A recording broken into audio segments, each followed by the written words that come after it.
Hello? Oh, not, no. Hello? Yes, good.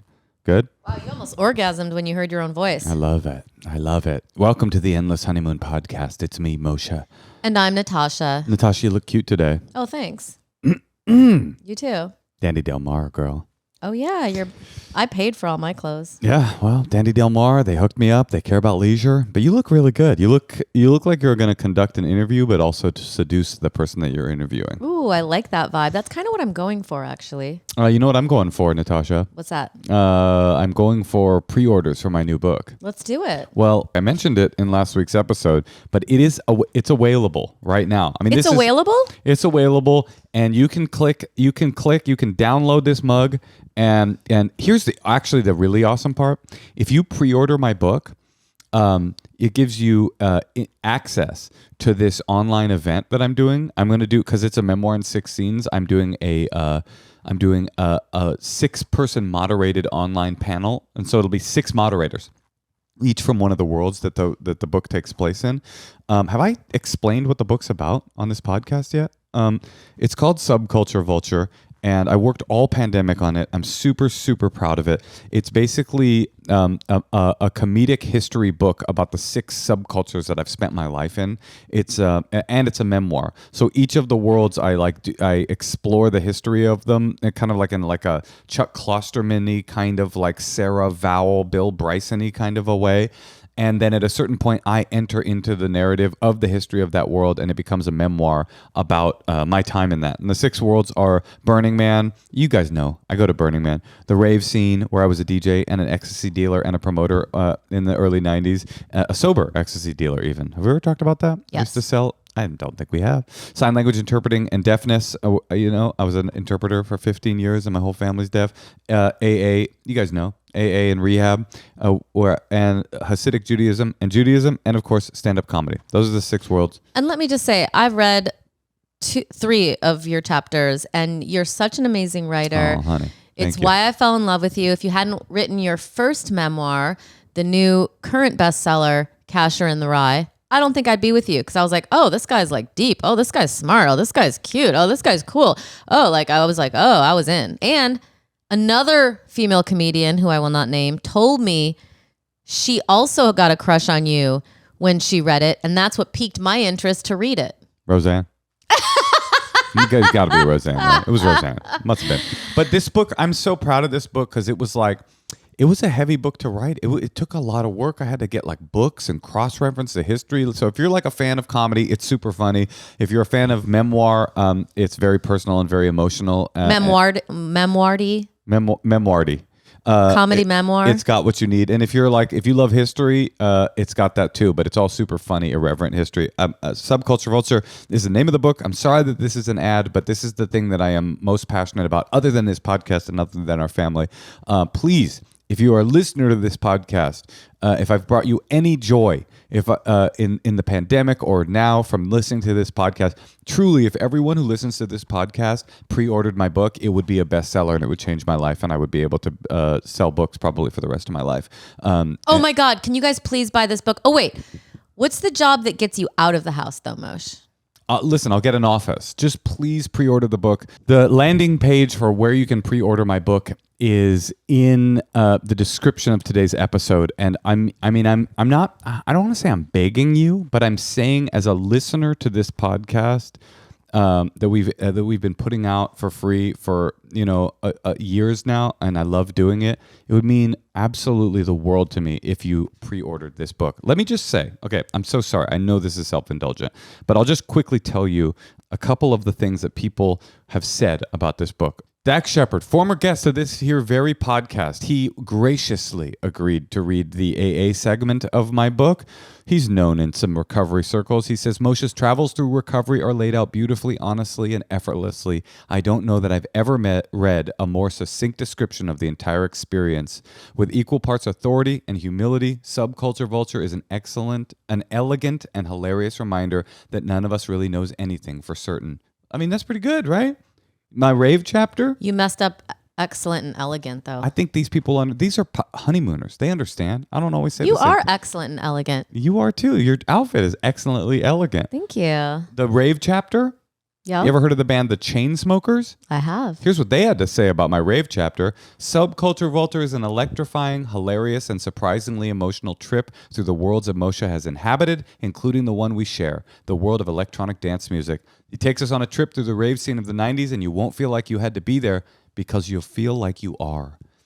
I am not kidding when I say this is the best thing that I've ever written, and the thing that I'm most excited about putting out into the world right now.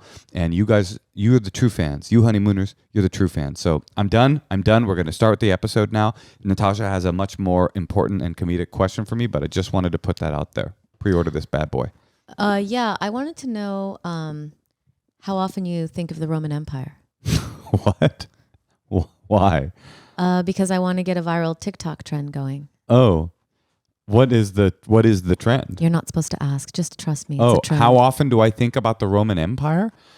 That's an interesting question. I would say I probably do consider the Roman Empire annually. I do a bit in my act about the Roman Empire, where I mention the Roman Empire. So I mention the Roman Empire at least 10 to 20 times a year.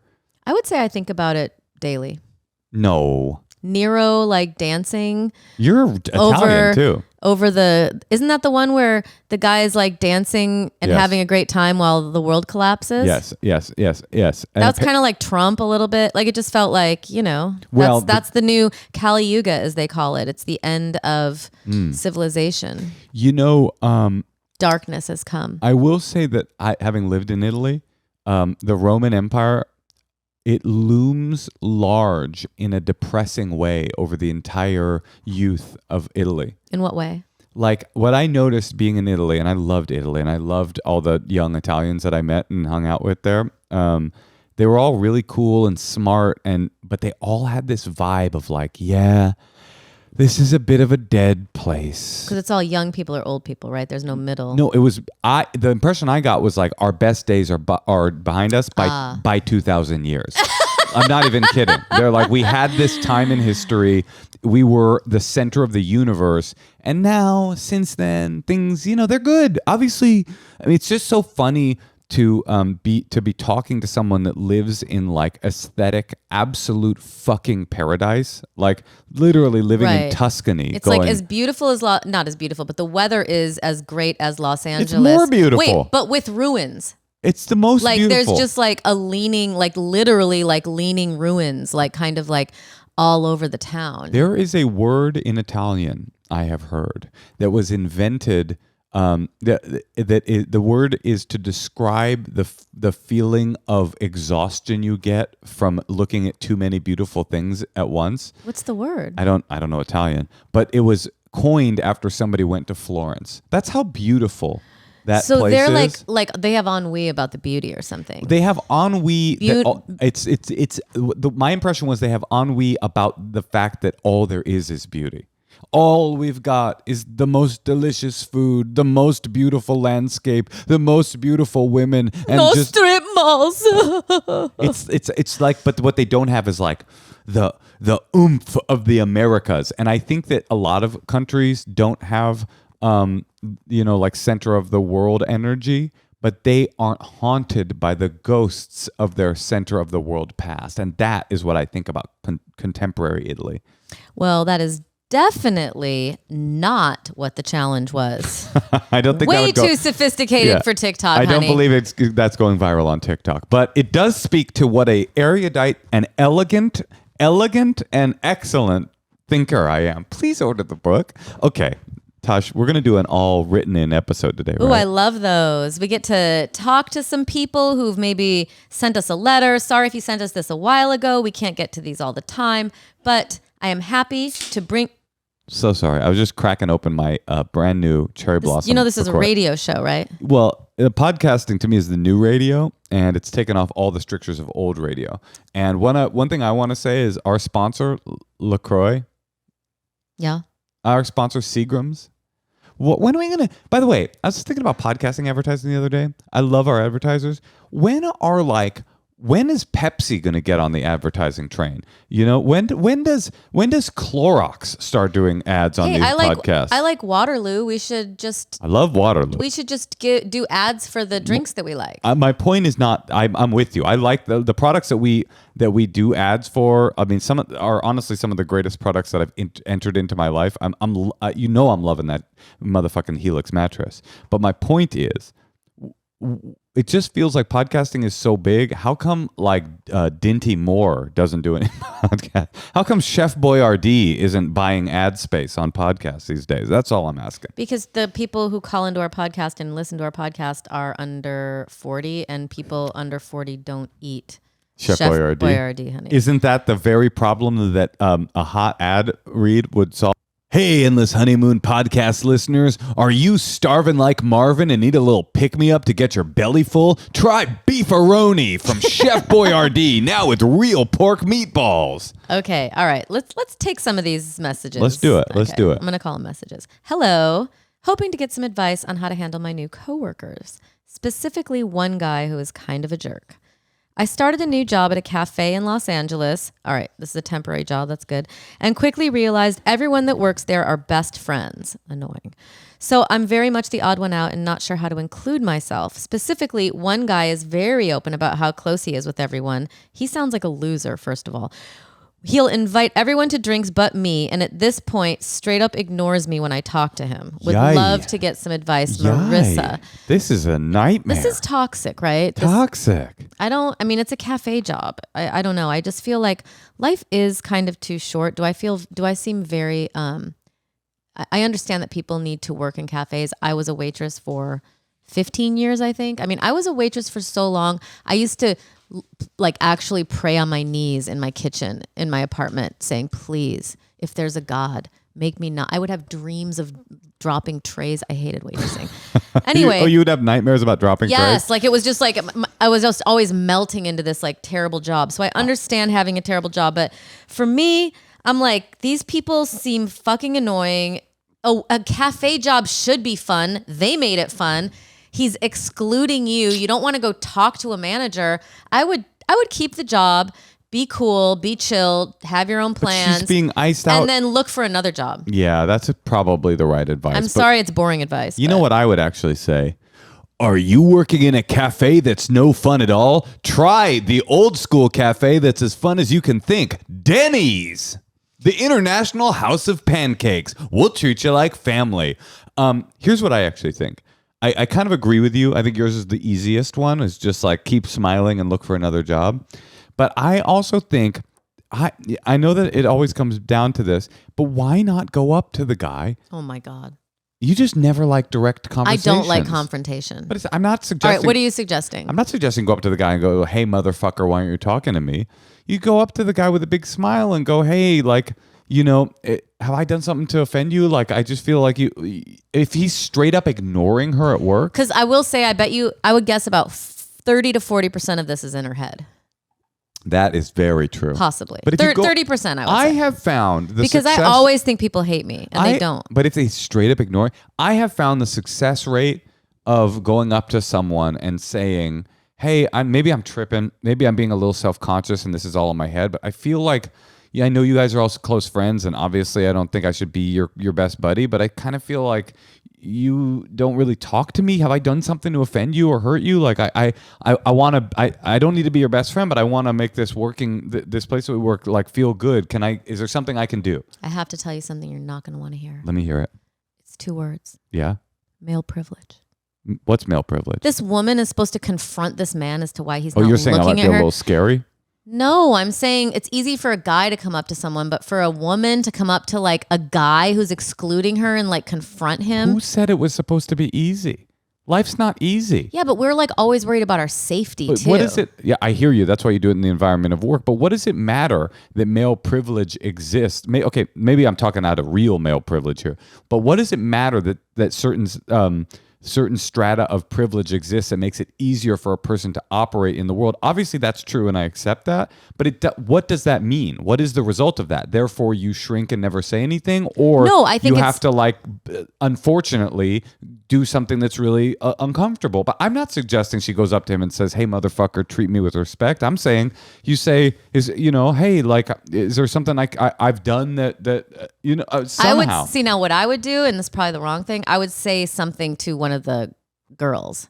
And I would say like, do you know what's up with him, or should I be like? But then that becomes. You're right. That might be smart. That does become kind of gossip. I'm just not trying to come up to some man who's acting like a 5-year-old and like have to talk to him for 3 minutes. But here's the problem with not doing it: is she still works there, right?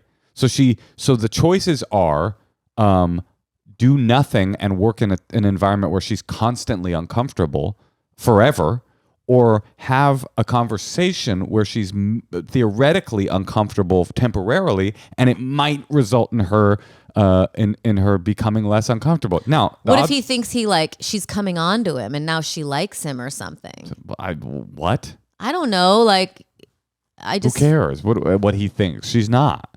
I don't know. I would love to know what people think. I know that we have a lot of. Would you say a majority female listenership on this podcast? I'm curious if people think I'm just like talking out of my dickhead over here. No, I hear you that you have to grow and you have to confront people, but you just have to know that behind every confrontation is the risk threat of male violence. The threat of violence or sexual aggression. No, there's so much. No, I hear you that you could be afraid of, and because But wait a second.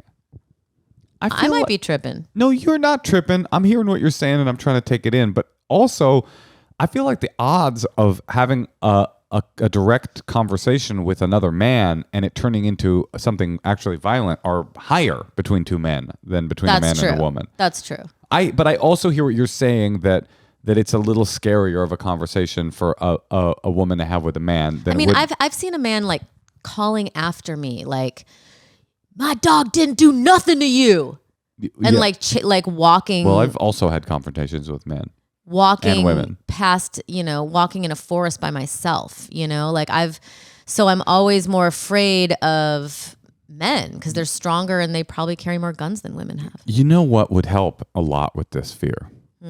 I'm going to be honest. Oh my God, don't say a German Shepherd. Well, I'm just throwing it out there. Okay, there's a kind of dog. Look, we have another one. You have to go. And we just started the podcast. Where are you going? Read this, honey. We're not getting a German Shepherd. All right. Dear Natasha and Moshe, I've been a fan of your podcast since the very first episode and following you both for years before that. Thank you for the laughs over the years. Well, pre-order my book, okay? If you're really saying thank you. My husband and I have been together for a little over 5 years. I'm in my late 20s. And he's in his early 30s. During the honeymoon phase of our relationship, it's a phase? For us, it's been endless. We were all... It's so endless, we're high-fiving now. That's right. Natasha and I high-five at least 5 nights a week. We were all over each other. Fast forward to today, I feel shameful anytime I try to initiate sex. I know this is natural during relationships, decreased sex due to less mystery and more security, but I'm reaching a point of resentment. My husband rarely ever initiates sex, so normally I take on the role. I'd say 95% of the time I initiate sex, I am rejected. If I show any sadness after being rejected, he reflects a similar sadness and will say things like, I find you attractive and this is hard for me too. Occasionally he'll offer to go down on me if I'm rejected, but that's not what I want. I want him to want me. I've tried doing kinks I know he likes, getting dolled up, planning times for us to have sex, doing date nights, and nothing seems to work. We don't have any kids, nor plan to for some time, so there is no issue there. Anytime I try to broach the subject of mismatched libido, he gets defensive, hurt, and won't engage in a meaningful way. In every other way, he is my life partner. Times have been a little hard lately, but we've endured worse. He reminds me verbally all the time that he loves me and thinks I'm beautiful. We have plenty of platonic physical intimacy too, hugging, kissing, cuddles, holding hands, but I feel like I engage a large portion of that as well. Plus, not to be vain, but I know I'm very attractive. I like this. I'm trying to be the compassionate in all of this, but it's just getting harder and harder. I don't want anyone else or have any thoughts of cheating. At the end of the day, I just want to be a lover as well as a partner. Thank you both and stay well. The Riz Queen. I wish it was the Jizz Queen.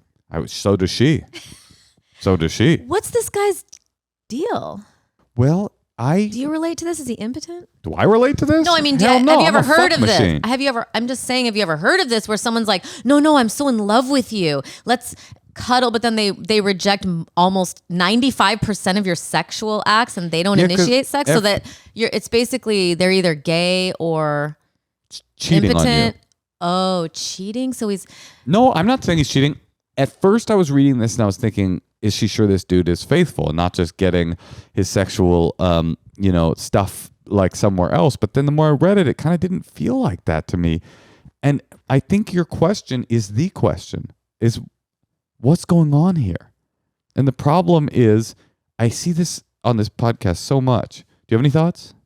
Go. The problem here is that people are having a conversation about the problem, but they're not having a conversation about the foundations of the problem. The problem is not that he's rejecting your sexual advances. That is the symptom of the problem. The problem is that there's something going on in your relationship or with his relationship with intimacy that you're not talking about. You don't even know what's wrong. And saying, please initiate sex will never get you that answer, right? That's what I was thinking. It's never going to give you that answer because there's something below the sex rejection that's wrong. I don't know what it is. Cheating. He's gay. He's got trauma that came up later, and he was molested, and he didn't know he had stuffed that memory until recent. There's something else there, and until you guys open that and put some oxygen and sunlight onto it, it's just going to continue to rule your relationship. Did she say in this, will you remind me, that he shuts her down when she brings it up? Yes. It says she's rejected 95% of the time. He sometimes says, okay, I'll go down on you. Anytime I try to broach the subject of mismatched libido, he gets defensive, hurt, and won't engage in a meaningful way. This happened to me too. Mm-hmm. This is what I was telling Meg Stalter, was that when she was here, a week ago. I told a guy. And we're in the same outfits. It wasn't earlier today. I'll tell you that right now. I told a guy that I wanted to talk about the fact that he never wanted to have sex, and he shut me down. Mm-hmm. And that's when I realized that's why I think it's bad to talk about sex. But so I'm just saying that is what people do when they don't want to talk about it. But I have further thing to say, which is you'll never be happy in this relationship wanting them to initiate sex and it never happening. That's not going to bring you happiness. So you have to tell them you want to talk about it, or you have to make arrangements to move out, I think. Yeah. Well, I mean, it's like you want to talk about male privilege. I mean, the fact that you had a conversation with a guy who was withholding from you sexually, and he got upset, and your takeaway was, I guess you shouldn't talk about sex. Exactly. Just because he was a man, I was like, oh, he must know. It's like ingrained in your DNA I'm not something. sure if it's just because he's a man, because I could envision the same situation happening with a man coming up to a woman who's withholding sex and going, but that's not the right lesson. The right lesson is he was doing something unreasonable and wouldn't engage. There's a serious problem. But it's not unreasonable to not fuck someone. Yes, it is. You think that's unreasonable? Absolutely. In a relationship. In a romantic relationship. Yeah. Unless you're like... They're like, I'll go down on you every 6 weeks. Well, look, I mean, that is not good. Look, I know that life is complicated and that there are a million different reasons that people become uncomfortable or are uncomfortable with sex. Some of them are trauma-based and they are real and should be respected. I'm not saying that they shouldn't, but it does not mean that it should be acceptable for you, the partner of that person, to just have a sexless relationship. It's not acceptable. On some level, something has to give. And I'll add another thing to it. It is unacceptable to be in a sexless relationship with a person that will not engage in a conversation about why it is that, right? That to me, you're now at the point where you are, what if it was, this line got to me, in every other way, he is my life partner. And like it was all of these, like, everything is good, but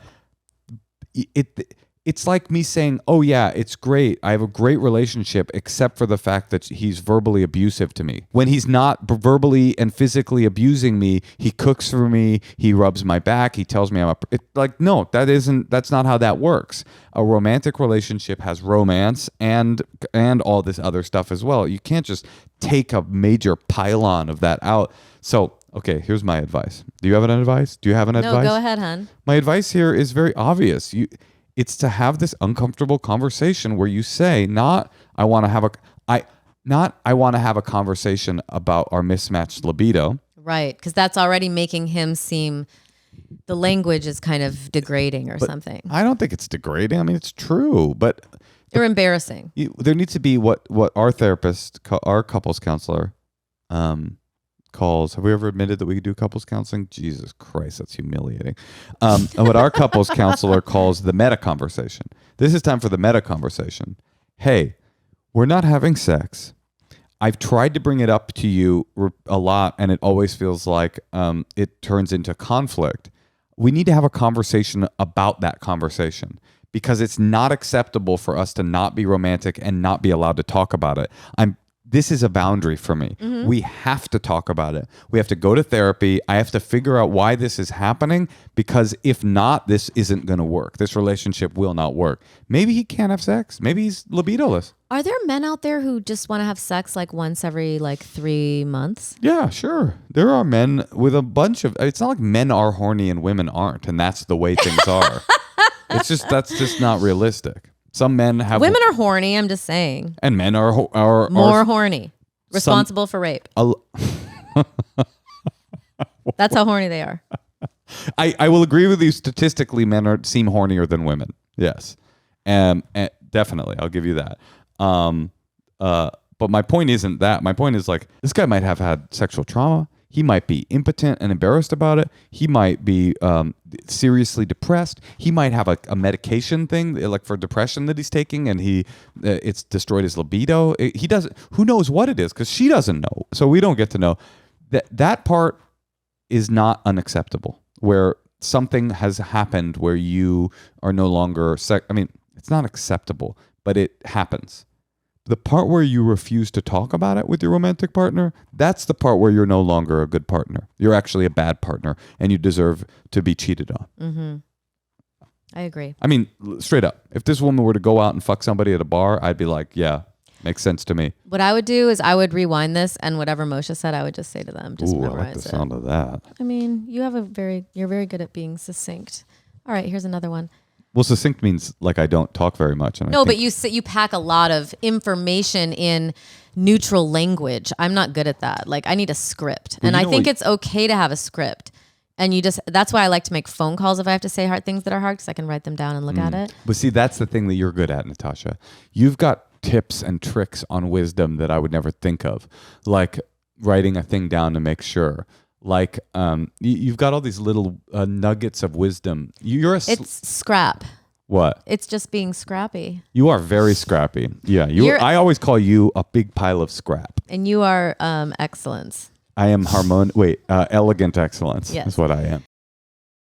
Hey, Tosh. Yeah, Moshe.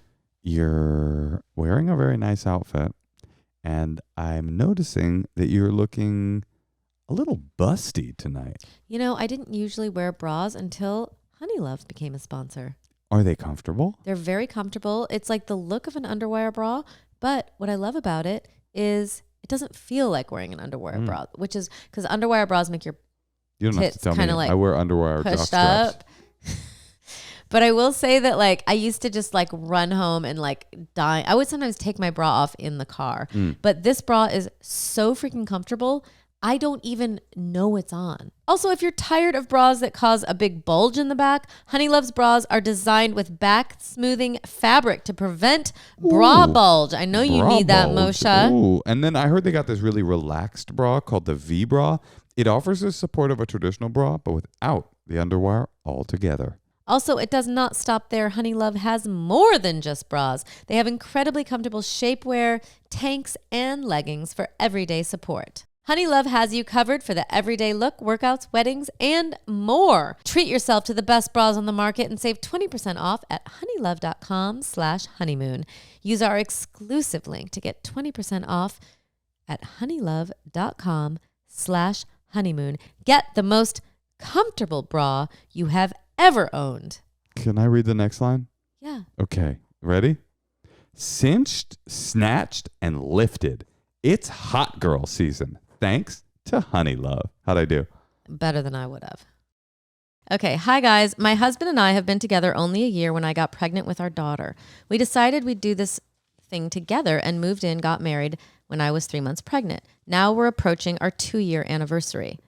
While I truly believe he loves me and our daughter with all of his heart, since I've been living here, my husband has been so insanely lazy. He rarely cooks, and when he does, he leaves a giant mess. We'll wash a single tiny load. This is like, they're just saying this so I can make fun of them, probably. Oh, okay. He'll only wash a tiny load of just his laundry and in the process pull out the bigger loads of our stuff. Moshe's definitely done this. And leave it in the basement. Moshe, by the way, can I just say how Moshe takes out laundry? Can I just say he takes it out of the dryer and leaves it on the floor? That is how you do laundry. And I'm like, what is that pile of clothes on the floor of the basement? Wait a minute. And you're like, oh, that's the clean clothes. Okay, listen, I've got some issues. I can't get through this letter. I've got some issues, and I'll admit that, okay? Oh, and by the way, can I just say, when I was a kid, I was diagnosed with ADHD. Mm-hmm. I was on medication for it. And then I got sober. And and you didn't want to take the medication anymore? Well, I'll tell the story because it's a biographical story, or you could guess at how it goes. It's up to you. Okay, I can tell this is a touchy subject, so I'm going to stand back. Then when I got sober, at 15, like pretty much 99, I thought but let's say 99% of like all the symptoms of, because I got diagnosed with all this shit: depression, conduct disorder, oppositional defiant disorder, ADHD, like all this shit. And then I got sober and it all like went away. And I used to say in 12-step groups, like what I had was undiagnosed alcoholism. That was like my point. I would go, I had this, I had that, I had this, I had that. But really, I got sober, it all went away. So what I really had was undiagnosed alcoholism. Fast forward 28 years later, married, comedic god, elegantly excellent, married to a comedic goddess. I start this podcast. She starts roasting me about leaving stuff around the house and the way that I leave stuff around the house. And the comments on this fucking podcast were so, I would say they were mean, but they were just like, oh, you got ADHD. Oh, this is ADHD. This looks like ADHD. I'm seeing ADHD. This is giving ADHD. That I finally said to myself, like, I don't like armchair psychologists that do this to people. I think it's so obnoxious when people are like, it sounds like you've got this. You seem vaccine injured. But there were so many ADHD comments that I started to go, maybe I still have some ADHD stuff going on. Now, I'm not willing to admit that you were right, commenters, but I did. Tomorrow is my first appointment with an ADHD coach to try to get my, Laura's giving me a round of applause, to try to get me a little bit of a handle on the way that I am disorganized and leave clutter around the house. And it's because of your bullying that I was able to make a change. So in a way, online bullying is a positive thing. Okay, so back to this woman. He leaves all of the laundry thing, and he leaves it in the basement, hasn't cleaned the bathroom, unloaded a dish. You get the picture. I've tried gently asking him to do these things, making him lists, and he always says he will, but when it comes down to it, doesn't have time. Oh my God. Wait, this next line is a dinger. This is despite the fact that he regularly stays up till 3 or 4 a.m. playing video games and staring at his phone. Which He's like, dude, I'm sorry. I don't have time because I'm very busy being a complete fucking loser. Video games and stares at his phone, which in turn leaves him so exhausted he sleeps till noon and can't do anything in the morning. When I try to bring up the issue on a grander scale, he freaks out and says I'm hurting his feelings and making him feel like a bad dad. Laura, did you specifically collect these letters for like the man bashing episode of this? I mean, men are getting worse. That's what's happening. Men, hey, you know what? I think you're right. No, that's why there'll be a matriarchy, because men are going to just act out now for like 50 years. When does it start? Yes, in please. Probably 50 years. Okay, here's the thing. Okay, when I try to bring up the issue on a grander scale, he freaks out. All right, this guy is such a loser. You have to get out of this relationship. He's also dangerous. Before we call him a loser. Oh, it's the dad. Fuck. Hold on. Before we call him a loser, there is a possible other explanation that I'll get to. He has ADHD. He's like, oh, I can't stop. I'm so addicted to Minecraft. Okay, well, let's keep going. Before I do the thing that I just accused our commenters of doing. He freaks out and says I'm hurting his feelings and making him feel like a bad dad. Then when I apologize, he's right back to doing nothing. He's been the only one working for the last 5 months while I had the baby and got through postpartum, but I'm interviewing for jobs now and will be going back to work soon. How do I get him to do an equal share of house/baby work, or at least some, so I don't lose my mind and our relationship doesn't fall apart? It's been a year of this and I'm at the end of my rope. Help. Okay. Tosh, what do you got here? Just loser? I mean, look. Well, this is hard because now they're raising a child together. I'm also confused. She's like, he's the man, he's the working man in the family, but he plays Apex Legends until 4:00 in the morning and then sleeps till noon. What's this guy's job? Oh, maybe he's working from home. Well, it doesn't matter. He's working, so it looks like she's relying on him for money. Here's a possibility. Here's the possible sympathetic explanation of what's going on here. This guy sounds depressed. Sounds like he's got some depression. Like, this guy sounds like he's got some depression. I mean, the fact that he, lazes around, plays. I love video. I love video games, and staring at my phone, that's my passion. But the fact that he's not getting anything done, sleeping till noon, won't do any and is defensive about. To me, I'm hearing maybe this is like he's got some depression, and maybe even needs to be medicated. I have way harsher vibe. I'll just say this before you do harsher vibe.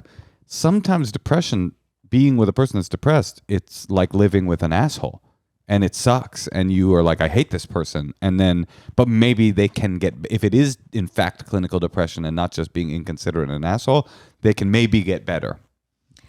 I think that she would not have married him if she had dated him for like a year and a half.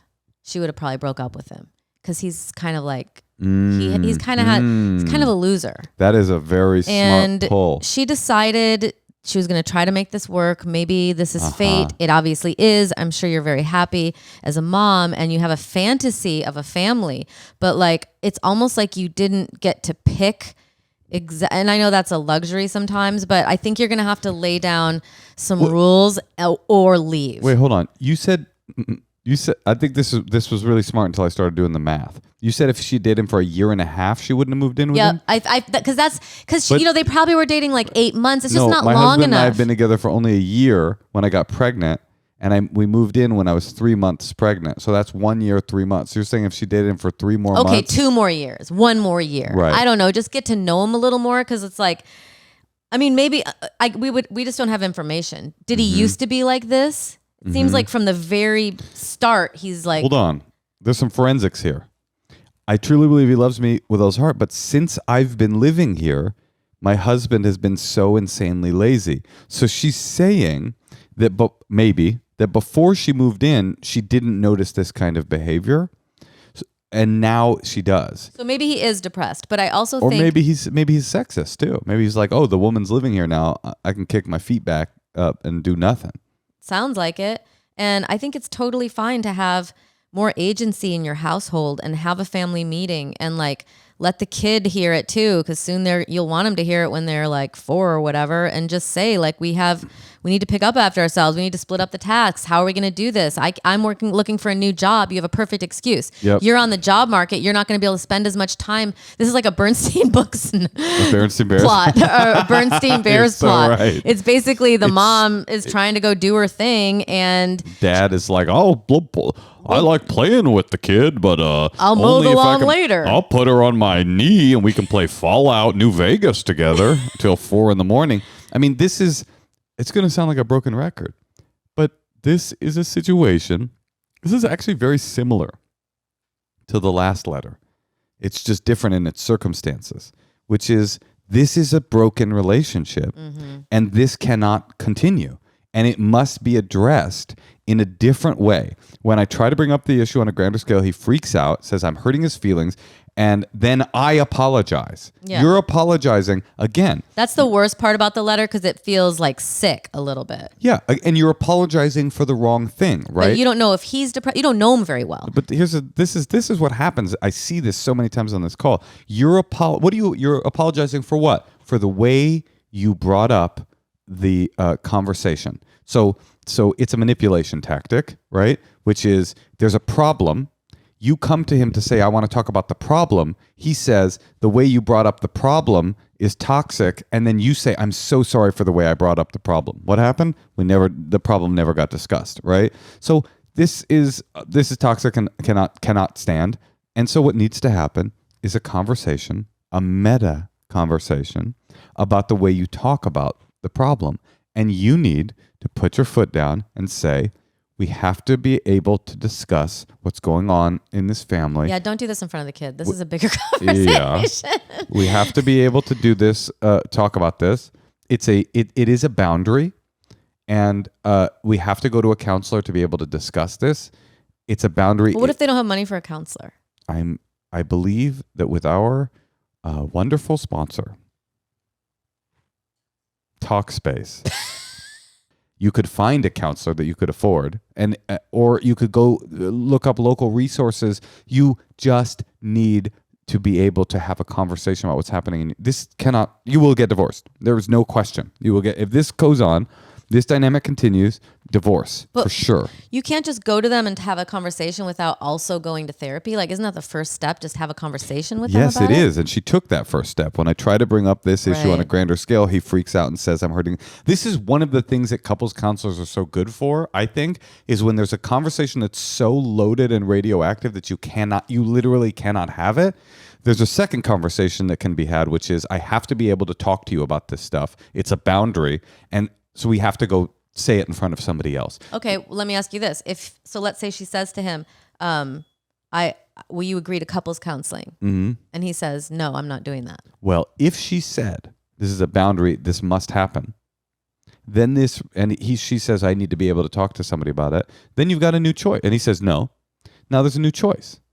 Are you going to live the rest of your life, or until you literally can't stomach it anymore, live with a person that is manipulating you and using you for labor and essentially being abusive, whether it's from depression or not, who knows? Or are you going to get out now before you get more hurt? That's your choice at that point. There is no other choice, right? Do you stay miserable and hope that something will change that you have no evidence that it will? Or do you say, okay, I'm packing up my stuff and I'm going to go stay at my mom's place, and I'll give you 3 months to decide whether you want to go to a counselor, and if not, I'm filing for divorce. Is it easy? Of course not. Well, also, what about what if he gets joint custody?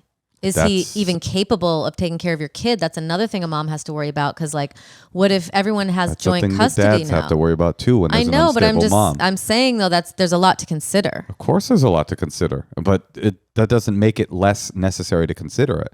I mean, it doesn't. Things are not.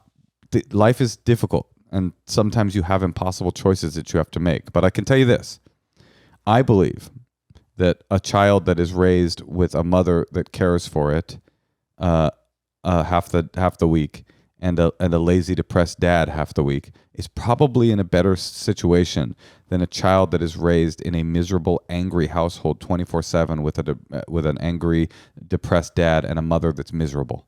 I think that. I think that if you're saying that it's not that bad? No, I'm saying you'd be better off half the week with a mother that showed that she could stand up for herself and have her emotional needs met half the week, and then go to their dad that has some life skills issues half the week, than living their entire life in this house that is miserable and toxic, and the mother's being taken advantage of.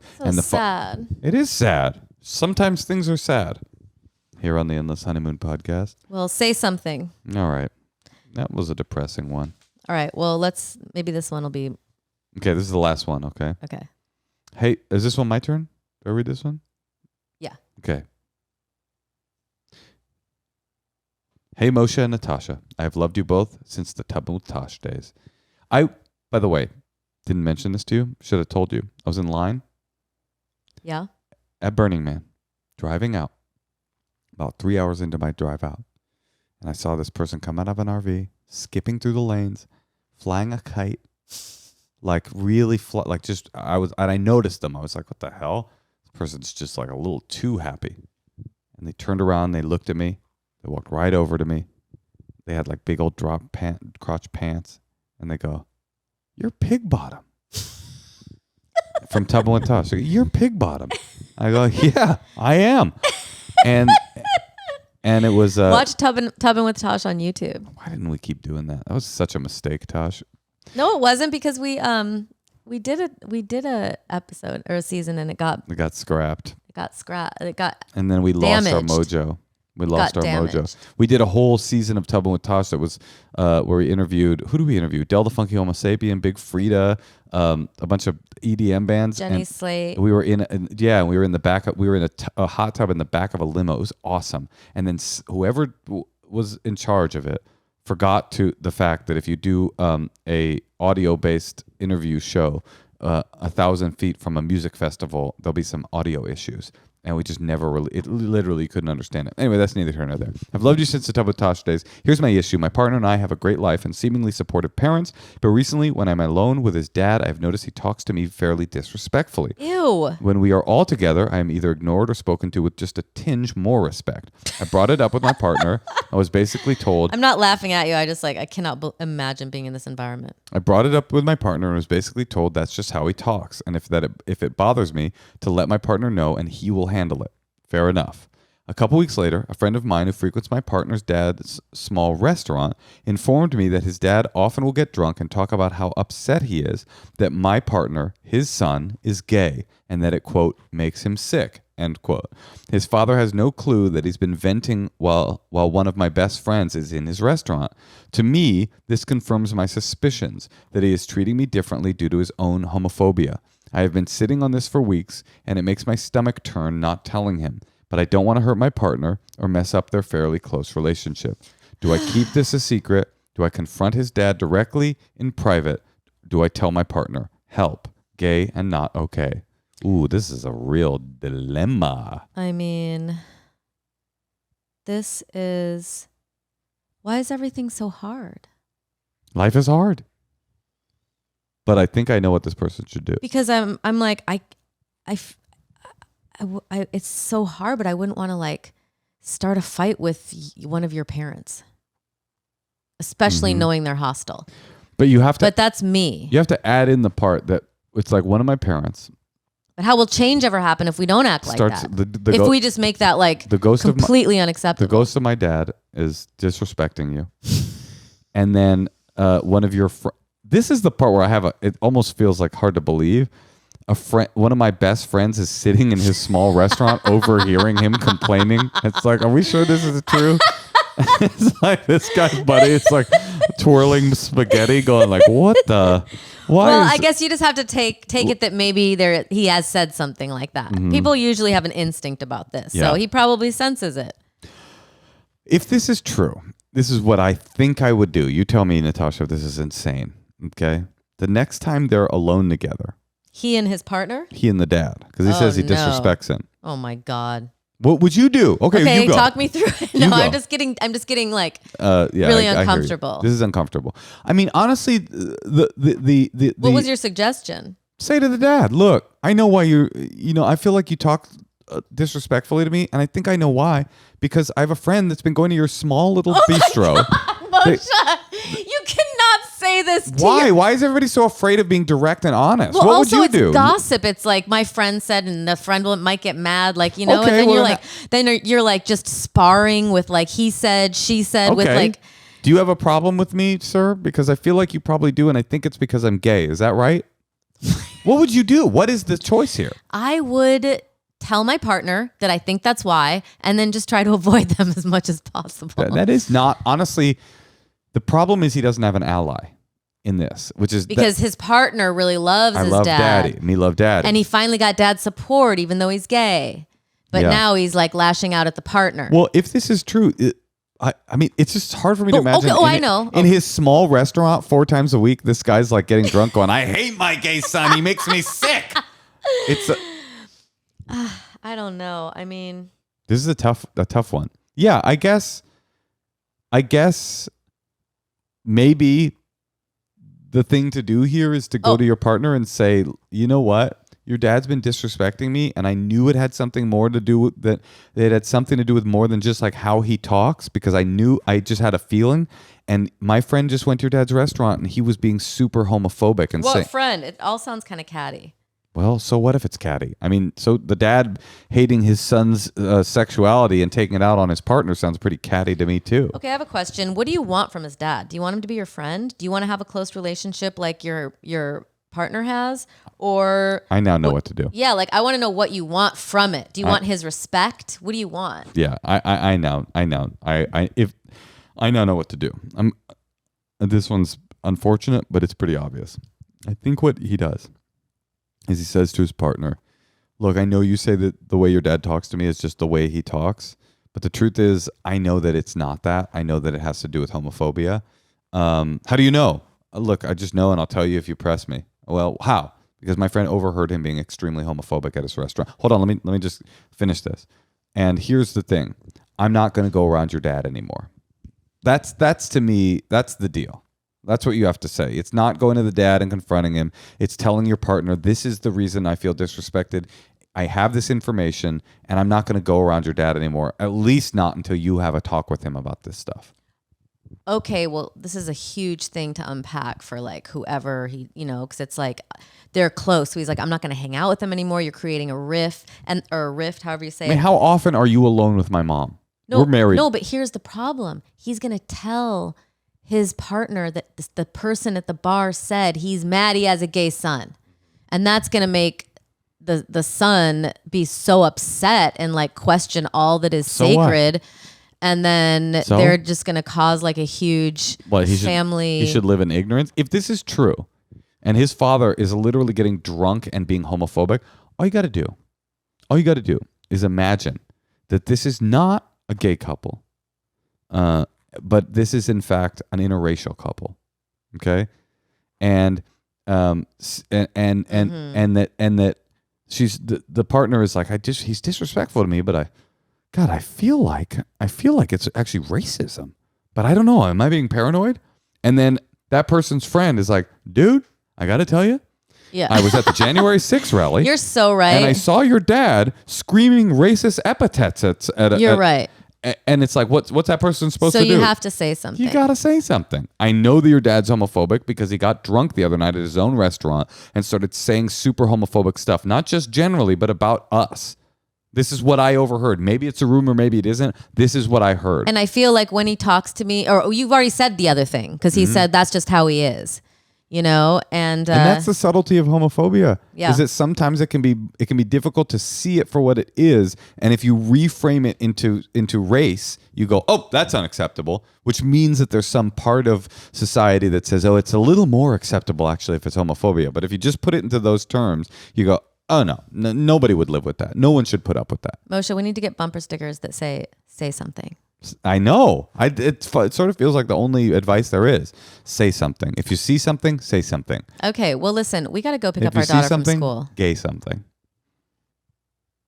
Gay and okay. We say on the Endless Honeymoon podcast, gay is okay. And we got to go on our way to pick up our Dade. And don't forget to pre-order my book. Okay. The link to the book, it's in the description of today's episode.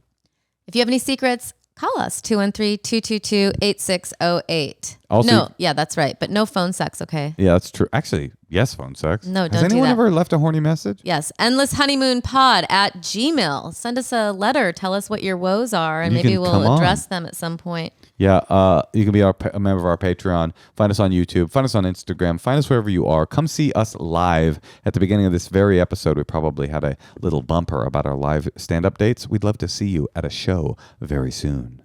Oh, and Natasha. Yeah. Before I forget. What? Say something. I need to say something. What? I love you. I love you too.